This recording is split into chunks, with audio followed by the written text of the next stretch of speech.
Hello मेरे प्यारे बच्चों, कैसे हैं आप लोग। वेलकम बैक टू क्वेश्चन पूछो। मेरा नाम है विशाल गंगवार और मैं हूं आपका मैथ्स टीचर। ओके, तो आज जो हम पढ़ने वाले हैं, क्या पढ़ने वाले हैं बेटा। आज अभी तक हमने दीर्घ विभाजन एल्गोरिथम पढ़ा, ये सब कुछ पढ़ा, ठीक है। उससे तो सवाल आपको नहीं मिलने वाला, लेकिन आज का टॉपिक बहुत ही महत्वपूर्ण है क्योंकि इससे बहुत ज्यादा सवाल मिलने वाले हैं। क्योंकि आज का टॉपिक है बेटा गुणनखंड प्रमेय। क्या है? गुणनखंड प्रमेय। ओके, तो चैप्टर 2 बहुपद चल रहा है इस समय और गुणनखंड प्रमेय। अगर इससे पहले का लेक्चर आपको देखना तो आप बिल्कुल पुरानी वीडियोस देख सकते हैं, सारी वीडियोस मैंने डाल रखी हैं, ठीक है। और अगर अभी तक चैनल को सब्सक्राइब नहीं किया तो कर लीजिए बेटा, कब करेंगे। ओके, इसे इंग्लिश में बोलते हैं बेटा फैक्टर थ्योरम। क्या बोलते हैं? Factor theorem.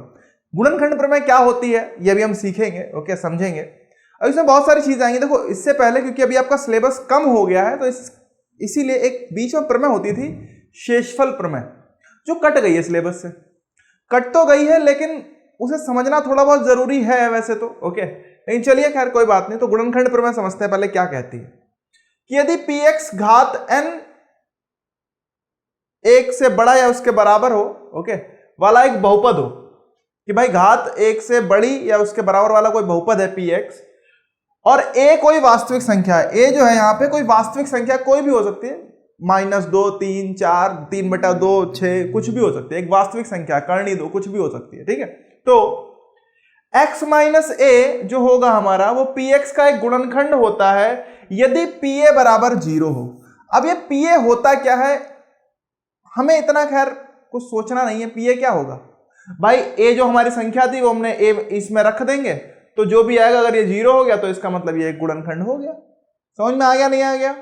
पक्का? ओके। अब दूसरा बोलते हैं कि यदि pa बराबर 0 होता है, यदि ये बोल रहे हैं कि अगर pa बराबर 0 होगा यदि क्या है, x - a px का एक गुणनखंड हो। कि अगर x - a जो आपका ये एक बहुपद दे रखा है, अगर ये इसका एक गुणनखंड हो px का, तो भाई pa का मान 0 होगा। अब बार बार यहां pa आ रहा, देखो इसकी उपपत्ति करने के लिए, इसको सिद्ध करने के लिए मुझे शेषफल प्रमेय का इस्तेमाल तो करना पड़ेगा यार, ओके, उसे धीरे से समझाने के लिए। तो इसीलिए चलिए मैं थोड़ा सा शेषफल प्रमेय के बारे में बात करूं, कुछ करूंगा नहीं, मैं आपको समझा रहा हूं होता क्या है। अभी गुणनखंड प्रमेय आप लिख लीजिए, ठीक है, ये रही आपकी गुणनखंड प्रमेय, ये आप उतार लीजिए। अभी इसकी उपपत्ति करेंगे हम, बहुत अच्छे से समझेंगे इसको, ठीक। लेकिन उससे पहले मैं कुछ समझाना चाहूँ, समझ लीजिए। कि मान लेते हैं, समझिएगा बालक, कि मान लीजिए भाई कि हमारे पास क्या है, px एक बहुपद है, ठीक। px एक बहुपद है, कोई बहुपद हो गया, ओके, और a हमारी कोई वास्तविक संख्या है। px बहुपद है जिसकी घात 1 से बड़ी है, a हमारी कोई वास्तविक संख्या है। तो यदि हम इस बहुपद px को, अगर हम इस बहुपद px को x - a से भाग दें, किससे दें? रैखिक बहुपद। ध्यान दीजिएगा, हमेशा अगर a एक संख्या हुई तो हम रैखिक बहुपद से भाग देंगे। यदि px को हम एक रैखिक बहुपद x - a से भाग दें तो हमेशा जो शेषफल बचता है वो शेषफल क्या होगा, तो हमेशा बेटा जो शेषफल आएगा वो क्या आएगा, वो आएगा हमारा pa। मतलब क्या है कि अगर उस बहुपद में हम x की जगह a रखेंगे तो जो मान निकल के आएगा वही हमारा शेषफल मिलता है। समझ में आ रहा, नहीं आ रहा है? यही बोलती है बेटा शेषफल प्रमेय। क्या बोलती है? शेषफल प्रमेय। नहीं मानते, चलो करके देखते हैं, करके देखें। मान लो हमने एक बहुपद लिया बेटा px, क्या लिया, 3x स्क्वायर माइनस का 2x प्लस 1, ठीक। एक हमारा बहुपद हो गया 3x स्क्वायर माइनस का 2x प्लस 1, ठीक। अब चलो इसको मान लेते हैं कि एक a मैंने कोई संख्या ले ली, a बराबर ले लिया मैंने, मान लो 2 ले लिया, ठीक।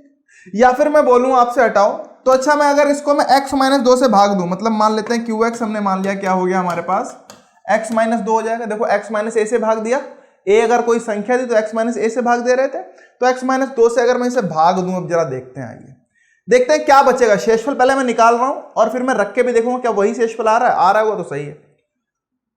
तो क्या हुआ भाई, qx हमारा था तो हमने मान लीजिए ये भाग दे रहे हैं, ध्यान दीजिए, 3x स्क्वायर माइनस का 2x प्लस 1 को भाग दे रहे हैं किससे, x - 2 से।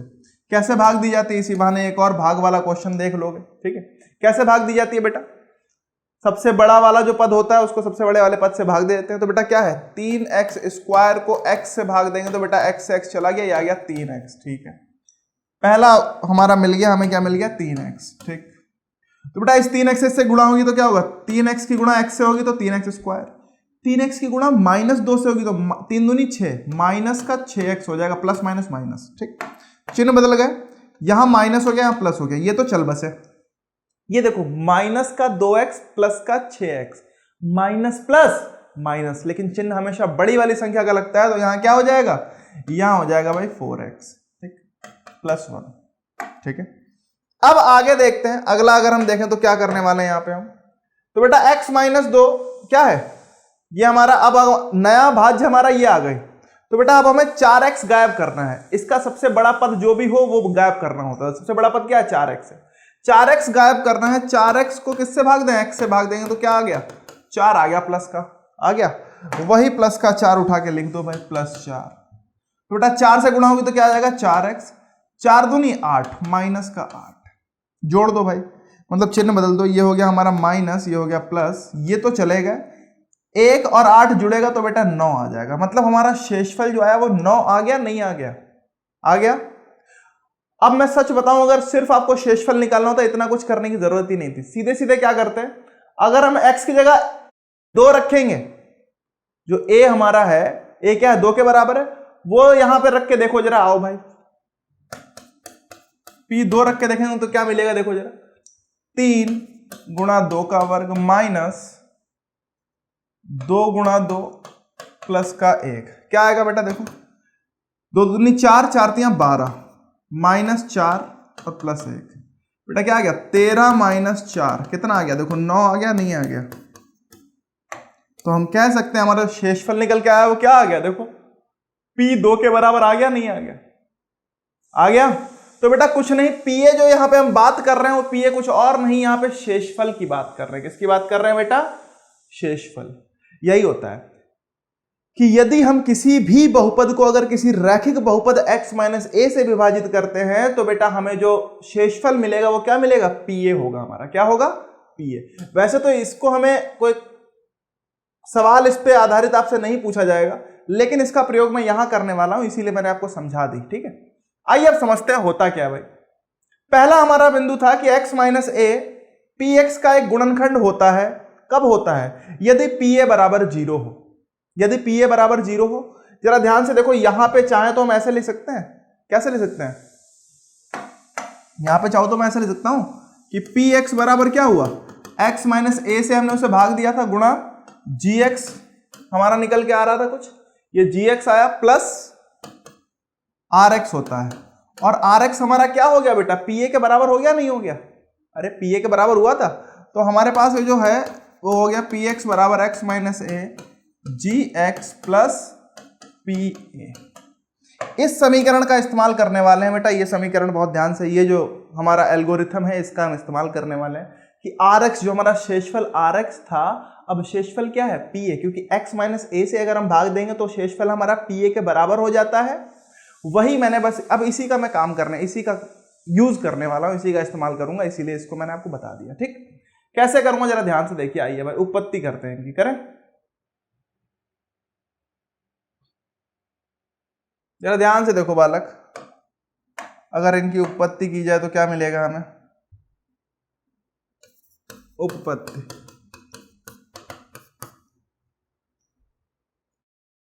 पहला वाला हम करने वाले हैं। इन्होंने क्या बोला कि हमें दिया क्या है, pa बराबर 0 है तो x माइनस a क्या हो जाएगा, गुणनखंड हो जाएगा। तो इन्होंने बोल रखा है कि हमें दिया हुआ है, क्या दिया है बेटा, कि pa बराबर क्या है, 0 है 0। अब अगर pa बराबर 0 है, इसका मतलब क्या हो गया, pa बराबर 0 है तो हम कह सकते हैं, और हमें पता है कि px बराबर क्या होता है, x माइनस a गुणा gx प्लस pa। ये तो हमें पता ही है किससे है, ये बेटा शेषफल प्रमेय से है, किससे है, शेषफल प्रमेय से, ठीक। अब इन्होंने अगर pa बराबर 0 कर दिया तो क्या हो जाएगा, इसका मतलब ये तो चले गए, ये गए भाई, ये हो जाएंगे 0। अब अगर ये 0 हो गया, इसका मतलब क्या बचा हमारे पास, बचा हम कह सकते हैं क्या बचेगा बेटा, px बराबर क्या बचेगा, x माइनस a गुणा gx। मतलब क्या है देखो, x माइनस a और gx गुणनखंड में है, नहीं है। अब अगर हम कह सकते हैं कि पी एक्स क्या है, x माइनस ए और जी एक्स का गुणनफल है, अतः x माइनस ए क्या हो जाएगा, इसका गुणनखंड हो जाएगा। तो हम बोल सकते हैं क्योंकि पी एक्स x माइनस ए और जी एक्स का गुणनफल है, अतः x minus A P x का एक गुणनखंड है, एक गुणनखंड है। बहुत ध्यान दीजिएगा, समझ में आ रहा नहीं आ रहा? तो इस तरीके से आपने पहली उपपत्ति कर दी कि भाई पी ए बराबर अगर 0 हो जाएगा, इसका मतलब साफ है कि भाई ये आ जाएगा। समझ में आ गया? पक्का? ओके चलो भाई, अब अगली उपपत्ति देखते हैं भाई दूसरे वाले की। आइए दूसरे वाले की भी देख लेते हैं। सर दूसरे वाले में क्या करें? दूसरे वाले में हमें दे रखा है, क्या दे रखा है बेटा, कि पीए पर देखो, मैं आपको सच बताऊं, आपको ये उपपत्ति ज्यादा सोचने की जरूरत नहीं है, आपसे पूछी नहीं जाएगी। आपसे जो पूछा जाएगा वो ये दोनों बिंदु आप बहुत ही ज्यादा महत्वपूर्ण है बेटा। इन दोनों बिंदुओं को बहुत अच्छे से तैयार कर लो, बहुत अच्छे से समझ लो, याद कर लो, ठीक है? इन्हीं दोनों का काम आने वाला है, इन्हीं दोनों का आप प्रयोग भी करने वाले हो, ठीक है? अरे समझ में आ रहा है, भेजे में जा रहा है, बताइए पक्का? तो चिल करो थोड़ा बहुत। और पढ़ाई लिखाई सही चल रही है? बढ़िया, एकदम मस्त? या हैंग हो गया दिमाग एकदम फोन की तरह तुम्हारे? नहीं हुआ है? चलो बढ़िया, एकदम अच्छे से पढ़ो। दिमाग हैंग हो जाया करो, थोड़ा वीडियो पॉज किया करो, थोड़ा पानी उनी पी लिया करो, ठीक है? बाकी अगर अभी दोस्तों तक अभी तक शेयर नहीं किया तो बेटा जल्दी से शेयर कर दीजिए, जिससे कि आप अपने दोस्तों के साथ मिलके पढ़ाई कर सकें, ठीक है? और वीडियो को शेयर जरूर किया करें। आइए देखते हैं बच्चे, दूसरा वाला क्या है कि पी ए बराबर 0 होता है यदि x minus A P x का एक गुणनखंड हो। अब x माइनस ए अगर हमारा पी एक्स का गुणनखंड हो, कहना क्या चाहते हैं भैया? अरे कहना क्या चाहते हैं? तो यही तो कहना चाहते हैं कि यदि हमें दिया हुआ है, क्या दिया भाई, कि x minus A P x का गुणनखंड होगा।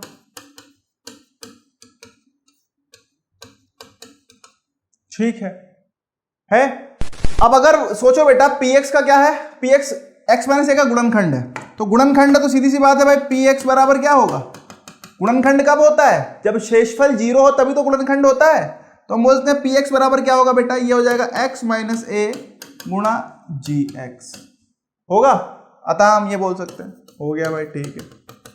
इसका मतलब क्या है भाई? अब अगर हम x की जगह a रखें तो हमें क्या मिलेगा? जरा ध्यान से देखो तो पी ए का मान देखते हैं। तो हम बोल सकते हैं x बराबर a रखने पर क्या मिला बेटा? देखो तो पी ए आ जाएगा बराबर a माइनस ए गुणा जी ए। बेटा a माइनस ए क्या हो जाएगा? 0 हो जाएगा, तो ये 0 आ गया, पी ए बराबर 0 आ गया। बस इतना सा आपको सिद्ध करना था। समझ में आ गया नहीं आ गया? तो बस ये छोटी चीजें हैं जो आपको समझना है, कुछ है नहीं बालक। कुल मिला के देखो, मैं आपको चलो इसका निष्कर्ष बताता हूं क्या आएगा। 2 ही निष्कर्ष है कि यदि बेटा समझ लो कभी भी रैखिक बहुपद x माइनस ए अगर इसका एक गुणनखंड होगा, कब गुणनखंड होगा? जब पी ए मतलब आपका शेषफल 0 हो जाएगा, ठीक है? जब भी बोले शेषफल 0 है, इसका मतलब क्या है कि जो भी संख्या दे रखी है वो क्या है? उसका एक गुणनखंड है। दोनों का इस्तेमाल भी करके दिखाएंगे। दूसरा क्या है कि पी ए बराबर 0 होता है यदि x माइनस ए, अब आपको दे दिया कि हाँ भाई x माइनस ए क्या है? ये इसका एक गुणनखंड होगा। तो आपको क्या रखना है? जो a संख्या यहां थी वही उठा के पी एक्स में पुट x की जगह रख दो। ओके, रखने पे क्या होगा? आप उसको 0 के बराबर कर दो, आपको मान निकल के आएंगे। अभी सवाल कैसे मिलते हैं वो भी हम देखने वाले हैं, ठीक है? तो पी ए बराबर 0 होगा यदि x minus A P x का एक गुणनखंड है, ठीक है? आइए अब देखते हैं सवाल हमें मिलने वाले। तो सवाल बेटा 2 तरीके के मिलते हैं। ये हमारा टाइप 1 सवाल है, पहले प्रकार का सवाल है भाई, टाइप 1। क्या सवाल है? उदाहरण नंबर 6 आपकी एनसीईआरटी किताब का ये क्या है कि जांच कीजिए कि x प्लस 2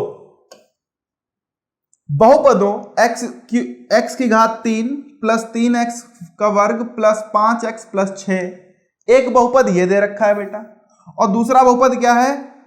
2x प्लस 4 का एक गुणनखंड है या नहीं है। हमें क्या चेक करना है कि ये गुणनखंड है या नहीं है। गुणनखंड कब होता है? कब होता है? जब पी ए बराबर 0 होता है। अब लेकिन एक चीज बहुत ध्यान से देखना बेटा, हम क्या करते थे, x माइनस ए से भाग करते थे ना, तो हम a रखते थे। कैसे पता चलता है, देखो हम शून्य निकाल रहे होते हैं कुल मिला के, इसका शून्य कैसे निकलेगा, इसको 0 के बराबर रखेंगे, x बराबर क्या होता था, a आ जाता था। यही a हम उठा के रखते थे, लेकिन यहां पे x प्लस 2 है। क्या है, x प्लस 2। तो बेटा ध्यान से देखो हल कैसे करा जाता है ऐसे सवालों को। x प्लस 2 बराबर, उसको 0 रखो तो x बराबर क्या आ जाएगा, -2। ये क्या हो जाएगा, एक शून्य हो जाएगा, नहीं हो जाएगा, ये शून्य हो गया -2।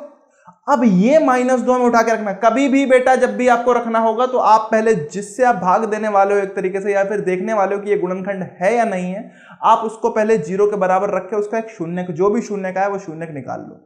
उसी शून्य को आपको उठा के इसमें रखना है कुल मिलाकर, और कुछ नहीं वाला। ठीक है, तो चलिए भाई पहले वाले पे करते हैं। पहला मान लो px हमारे पास क्या है, x की घात 3 प्लस 3x का वर्ग प्लस 5x प्लस 6। क्या करना है आपको, आपको x की जगह -2 रखना है। ओके, तो x बराबर -2 पर क्या मिलेगा, देखो भाई आइए देखते हैं। मिला क्या, p -2 क्या आ गया बेटा, x -2 की घात 3 प्लस 3 गुणा -2 की घात 2 प्लस 5 गुणा -2 प्लस का 6। क्या आ रहा है, माइनस की संख्या की घात क्या है, एक विषम संख्या है, तो बेटा हमेशा उत्तर आपका माइनस में आएगा। तो -2 की घात 3 मतलब क्या आ रहा है, -8। -2 की घात 2 एक सम संख्या, तो बेटा उत्तर प्लस में, 2 दूनी 4, 4 तिया 12, 5 दूनी 10, माइनस प्लस का माइनस और प्लस का 6, 12 प्लस 6 18 हो जाएगा, -10 -8 -8, ये हो गया -18 प्लस 18। बेटा चला गया, 0 आ गया। तो देखो p -2 क्या हो गया, 0 हो गया, नहीं हो गया। तो हम बोल सकते हैं, क्या बोल सकते हैं, कि गुणनखंड प्रमेय, गुणनखंड प्रमेय के अनुसार क्योंकि p -2 बराबर 0 है, अतः x प्लस 2 जो भी था, ये px क्या था भाई, x की घात 3 plus 3x square plus 5x plus 6 का एक गुणनखंड है, का एक गुणनखंड है।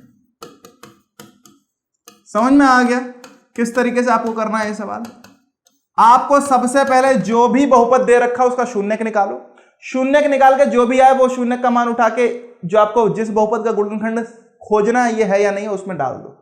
अगर होगा तो भाई आपका जो शेषफल आएगा वो जो भी आपको संख्या आएगी वो 0 आ जाएगी। अगर 0 आ गई तो वो गुणनखंड है, अगर 0 नहीं आई तो वो गुणनखंड नहीं है। ध्यान दीजिएगा, ठीक है। अब मान लो अगला करते हैं इसी का, क्या था, 2x प्लस 4, ठीक, और इधर कर देते हैं।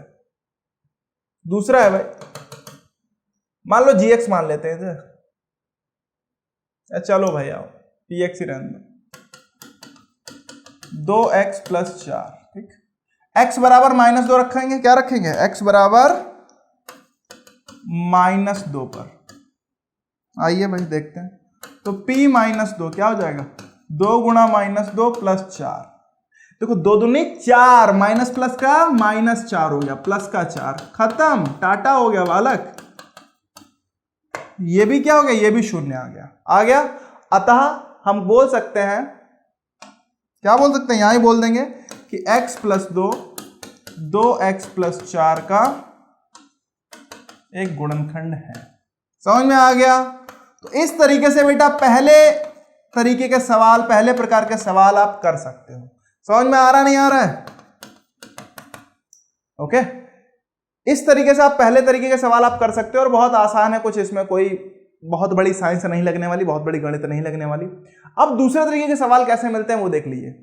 एनसीईआरटी उदाहरण नंबर 7 है बेटा हमारे पास। क्या कहता है ये उदाहरण, कि यदि x माइनस है, देखो पहले में क्या था, आपको एक जांच करनी थी गुणनखंड है या नहीं है, तो हमने क्या किया, pa रख के देखा, मतलब a जो संख्या थी वो रख के देखी, अगर शून्य हो गया तो वो गुणनखंड हो गया। पहली वाली स्थिति हमने अपनाई, ठीक।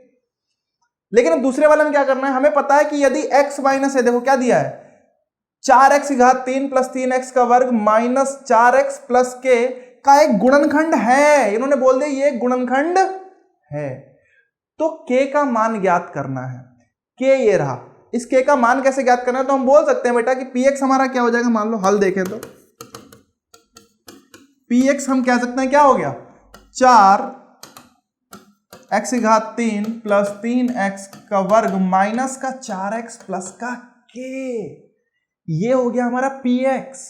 अब px ये हो गया तो हम क्या करेंगे, क्योंकि बेटा x माइनस 1 गुणनखंड है, तो हम कह सकते हैं क्योंकि x माइनस 1 px का गुणनखंड है, px का गुणनखंड है।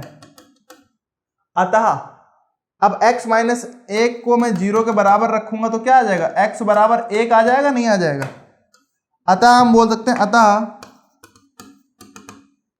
p1 बराबर 0 होगा। क्या होगा, p का जब x की जगह 1 रखूंगा तो बेटा इसका मान 0 होना चाहिए। ओके, अब इसी में आप मान रखोगे, आ जाओ भाई। p1 का मतलब क्या हुआ, जहां जहां x था वहां वहां 1 रखते जाओ, आ जाओ भाई। तो ये हुआ 4 1 की घात 3 प्लस 3 1 का वर्ग माइनस 4 गुणा 1 प्लस k बराबर हो गया 0, हो गया। अब अगर ये बराबर 0 हो गया, क्योंकि ये 0 के बराबर होना चाहिए, तो बस यहीं से आपका मान निकल आएगा। 4 एकम 4 3 एकम 3 माइनस का 4 प्लस का k बराबर 0, माइनस का 4 प्लस का 4 खत्म, k बेटा इधर ही रहेगा, ये उधर जाएगा, तो k बराबर क्या आ गया, माइनस का 3 आ गया। क्या आ गया, -3। इस तरीके से आप कोई भी मान निकाल सकते हो। समझ में आ रहा है बच्चा? तो ये हमने पहले जो दो तरीके के सवाल आपको मिलते हैं वो मैंने करवा दिए हैं। ओके, और एनसीईआरटी में आपके यही सवाल हैं, इसी तरीके के आपसे सवाल पूछे भी जाएंगे, बस थोड़ा लेवल अलग हो सकता है। हो सका तो मैं अगली क्लास में कुछ और अच्छे मजेदार से सवाल आपके लिए लेके आने वाला हूं।